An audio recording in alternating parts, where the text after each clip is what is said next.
Hai, Assalamualaikum. Hari ini saya akan kongsikan resepi kek klasik iaitu kek hujan panas. Bukan nasi saja ada hujan panas, kek pun ada. Kek ni lembut, wangi dan ada kelapa kering sebagai salah satu bahan utama. Warna kek ni memang cantik berwarna-warni, sinonim dengan suasana nostalgia dan perayaan pada zaman 60-an hingga 70-an. Sekarang kita masuk kepada kaedah untuk penyediaan kek. Di sini saya nak tunjukkan kepada anda kelapa kering. Boleh dibeli di kedai bahan membuat kek. Ni label dia dah tertanggal dah sebab panas. Biasanya kita tak gunakan kelapa parut yang dibeli di pasar tu sebab kelapa parut tu dia jenis lembap ya.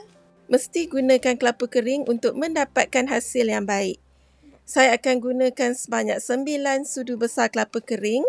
Di mana 9 sudu besar ni saya akan bahagikan kepada 3 mangkuk kecil. Bermaksud setiap mangkuk saya akan letakkan 3 sudu besar kelapa kering. Sukat gunakan sudu metrik juga boleh dibeli di kedai peralatan bakery. Sekarang kita dah ada 3 mangkuk kelapa kering yang telah kita bahagikan tadi.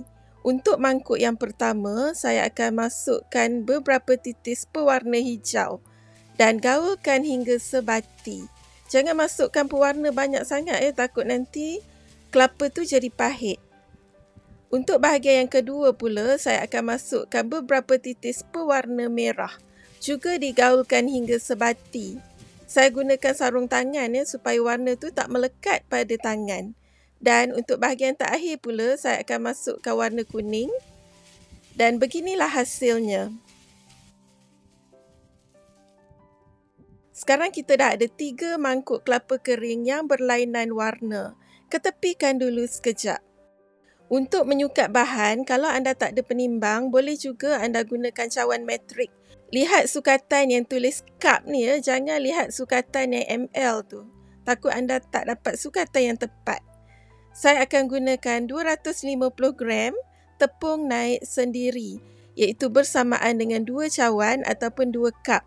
Kalau anda gunakan tepung gandum pun boleh juga. Tambahkan 1 sudu kecil serbuk penaik. Serbuk penaik ni maksudnya baking powder ya.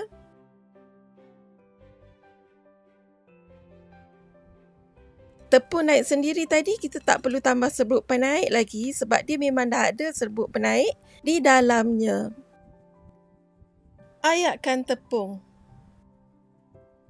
Kalau ada lebihan tepung yang berketul seperti ni, anda kena ambil juga ya. Dan ini pula loyang yang akan saya gunakan iaitu loyang yang bersaiz 8 inci x 8 inci. Geris loyang dan alaskan dengan kertas baking. Geris ni kita akan gunakan mentega ataupun margarin pun boleh, tak kisah ya.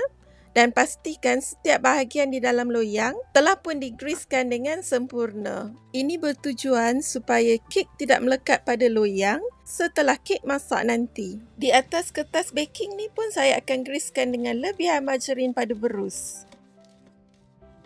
Ini pula gula kasta, saya gunakan 200 gram iaitu bersamaan dengan 1 cawan metrik. Saya akan keluarkan 2 sudu besar gula kasta daripada sukatan ini untuk mendapatkan kek yang kurang manis. Jangan keluarkan terlalu banyak sangat, nanti kek anda jadi kering dan mungkin akan jadi berderai. Masukkan gula kasta ke dalam mangkuk mixer. Hari ini saya gunakan margarin, memandangkan kek ni adalah kek klasik orang dulu-dulu. Kalau anda nak gunakan butter iaitu mentega pun boleh.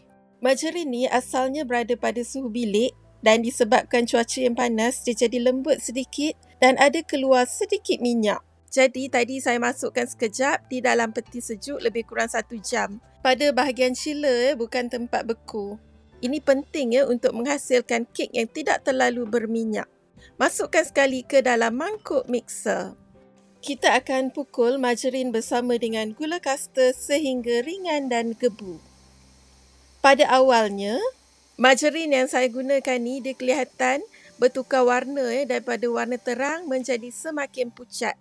Sesekali anda kena berhentikan mixer dan kikis bahagian tepi mangkuk supaya adunan lebih sekata. Kalau gula tu dipukul dengan tidak sekata, ada kemungkinan kek anda nanti akan menjadi mendap. Seterusnya, sambunglah lagi memukul. Saya tak lihat berapa minit, tapi saya akan pukul sehingga adunan ni menjadi ringan, gebu dan warnanya bertukar menjadi semakin pucat seperti yang anda dapat lihat di sini. Berhentikan mixer. Kebiasaannya untuk membuat kek, saya akan gunakan telur sama ada grade A ataupun B. Kali ni saya gunakan 5 biji. Grade tu merujuk kepada saiz telur ya, bukannya kualiti telur. Tapi sebaik-baiknya anda gunakan telur yang masih fresh, iaitu kuningnya masih bulat seketul dan dia tidak cair bercampur dengan telur putih. Masukkan telur sebiji demi sebiji dan pukul hingga sebati anggaran 1 minit setiap kali anda memasukkan telur yang baru. Buatlah sehingga selesai. Pentingnya untuk kita menggunakan telur yang masih fresh bagi mengelakkan kek kita berbau hanyir dan juga untuk menghasilkan kek yang lebih gebu dan tekstur yang lebih cantik. Kemudian, saya akan masukkan 1 sudu kecil esen vanila dan pukul lagi hingga sebati. Ini pun tak perlu lama, cukup sebati sahaja.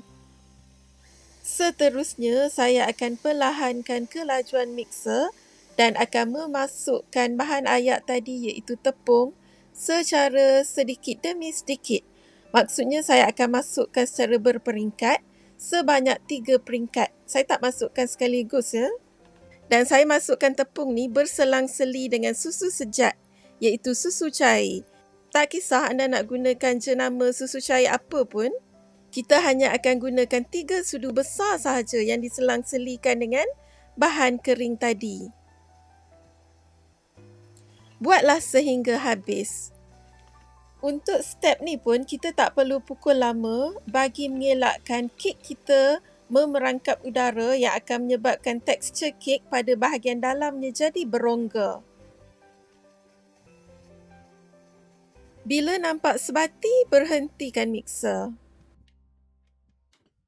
Dan sekarang saya akan kaut balik supaya bahagian tepi mangkuk mixer tu yang masih ada lebihan tepung tu, dia akan tergaul dengan sempurna.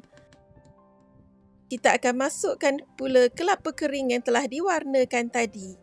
Jangan risau ya, kelapa kering ni memang dalam keadaan yang kering.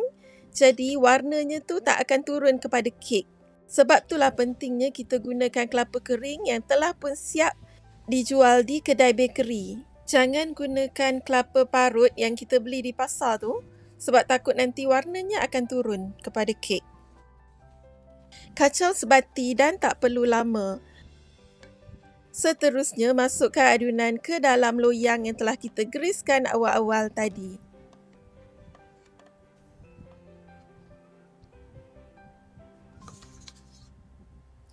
Ratakan pada permukaan atas kek. Gunakan spatula ya. Langkah seterusnya, hentakkan loyang sebanyak 3 kali untuk membuang lebihan udara jika ada. Sambil-sambil tu, kita dah boleh panaskan oven selama 10 minit. Dan bakarlah kek sehingga masak mengikut kapasiti oven masing-masing. Saya gunakan api atas dan bawah. Kipas oven saya offkan untuk mengelakkan kek menjadi kering. Ini juga bergantung pada kapasiti oven masing-masing. Bila masa tamat, keluarkan kek dan cuba ambil lidi dan tusukkan pada bahagian tengah kek. Jika lidi keluar bersih, bermaksud kek kita telah pun masak sempurna. Kalau anda telah pro, tak perlu pun buat kaedah ni ya. Ni saya tunjukkan untuk beginner yang baru nak belajar membuat kek. Biarkan kek anggaran 10 minit dalam loyang. Seterusnya, ambil spatula dan sisipkan keliling kek menggunakan spatula ni. Ini bertujuan untuk memudahkan kita keluarkan kek nanti. Sekarang kita boleh terbalikkan kek di atas redai. Redai ni juga boleh dibeli di kedai peralatan bakery. Dia ada pelbagai saiz ya. Bila kek telah masak sempurna, dia tak akan melekat pun pada loyang. Biarkan kek suam sedikit, kemudian terbalikkan pula ke atas papan kek.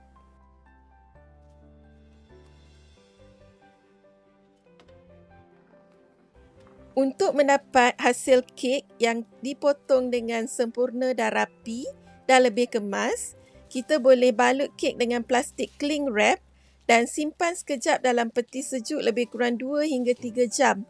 Tapi ni saya dah tak sempat nak simpan dah. Saya terus potong bila kek telah pun berada dalam keadaan sejuk pada suhu bilik. Tak kisah kek jenis apa-apa pun, untuk mendapat potongan yang kemas dan tidak berderai, anda kena simpan sekejap dalam peti sejuk seperti tips yang saya sebutkan tadi. Kek ni dia akan lebih moist setelah disimpan semalaman. Tapi kalau anda tak sempat simpan, boleh je terus dimakan.